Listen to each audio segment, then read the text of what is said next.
Hello students, in today's lecture we'll be talking about 3 tips for online examination preparation. आज हम बात करेंगे उन 3 बेसिक टिप्स की जो आपको रियली हेल्प करने वाले हैं ऑनलाइन एग्जामिनेशन में। तो चलिए स्टार्ट करते हैं। The very first and the basic tip is to be clear with the basic concepts. आप किसी भी एग्जाम के लिए प्रिपेयर कर रहे हैं तो उसके लिए सबसे ज्यादा ये जरूरी है कि आपके सारे बेसिक कॉन्सेप्ट्स क्लियर होने चाहिए।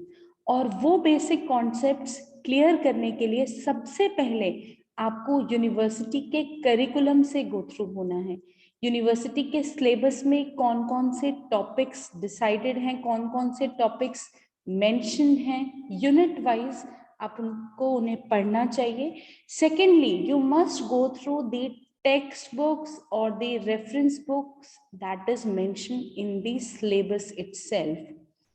बुक रीडिंग का कोई भी ऑल्टरनेटिव नहीं है, कोई भी शॉर्टकट नहीं है। तो make it your habit that on daily basis you are going to read some pages of your text book depending upon the topic. तो वो आपके टॉपिक के ऊपर डिपेंड करेगा कि उसके लिए आपको कौन सी बुक फॉलो करनी है। कई बार आपको रेफरेंस बुक भी फॉलो करनी पड़ती है, बट ये इंफॉर्मेशन आपको सिलेबस के अंदर ही मिल जाएगी कि आपको कौन कौन सी रेफरेंस बुक्स को फॉलो करना है। So don't skip reading your text books. Next important point for online examination is to practice multiple choice questions. Since online examination में आपको multiple choice question के लिए appear करना होता है, इसको आप कैसे start करेंगे? Search for topic wise questions of each subject. For example, अगर आपने आज fundamentals of computer subject लिया है, आपने C programming subject लिया है, तो टॉपिक वाइज आप नेट पर उस सब्जेक्ट के मल्टीपल चॉइस क्वेश्चन सर्च कर सकते हैं।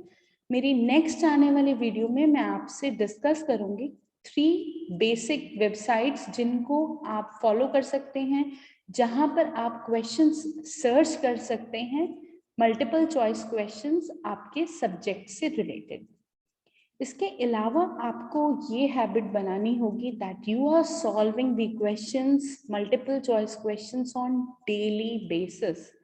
ये नहीं होना चाहिए कि 10 दिन बाद एग्जाम है और अब आप मल्टीपल चॉइस क्वेश्चंस कर रहे हैं तो आपको ऐसा फील होगा कि जैसे अनलिमिटेड क्वेश्चंस हैं, इस वेबसाइट से रेफर करूं, दूसरी वेबसाइट से रेफर करूं, तो ये बहुत एक कंफ्यूजिंग स्टेट हो जाती है। इसलिए मैं हमेशा सजेस्ट करती हूँ कि डेली बेसिस पे आपको कुछ मल्टीपल चॉइस क्वेश्चंस जरूर सॉल्व करने हैं।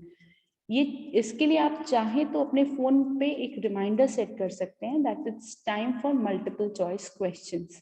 जैसे कि आप बाकी इंपॉर्टेंट चीजों के लिए रिमाइंडर सेट करते हैं, you must set reminder for attempting multiple choice questions. Other than that, while you are attempting the questions, you will come across some questions with which you are not comfortable, you are not aware of. In that case, you must note down your doubts or queries, and those questions are to be asked in the class.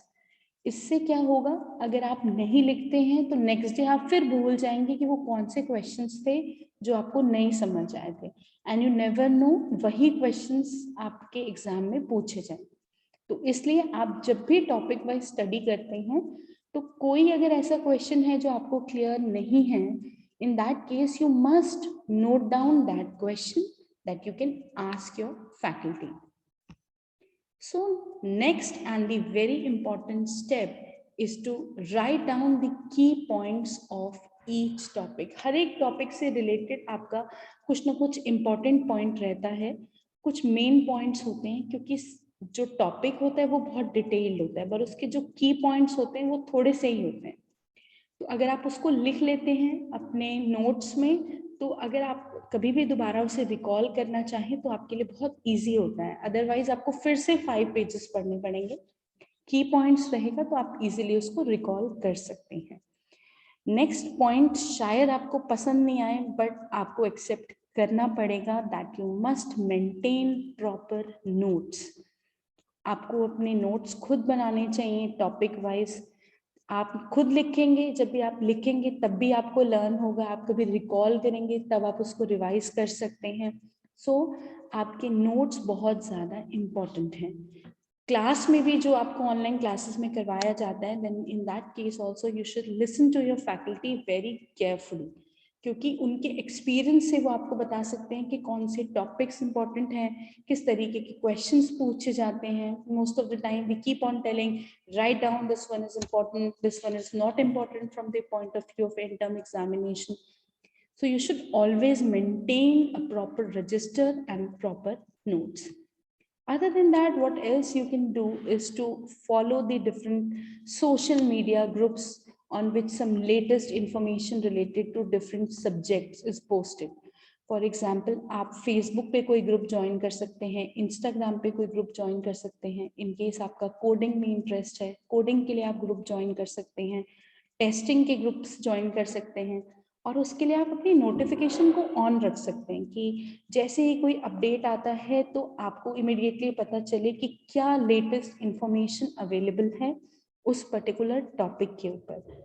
और इसी के साथ साथ मैं आपको कहूँगी कि आप मेरे channel BCA help by Kalpana ma'am को ज़रूर सब्सक्राइब करें. जो भी कोई लेटेस्ट अपडेट होगी वो यहाँ पर आपको मिलती रहेंगी. अगर आपके माइंड में कोई भी क्वेरी है तो आप इस वीडियो के कमेंट सेक्शन में मेंशन कर सकते हैं. इस वीडियो को अपने फ्रेंड्स के साथ शेयर करें. अगर उनके कोई डाउट्स हैं तो वो भी मुझ तक ज़रूर लेकर आए. तो आज हमने ये जाना कि हमारे लिए ऑनलाइन एग्जामिनेशन में सक्सीड करने के कितने सिंपल वेज हैं. Thank you so much listening to me.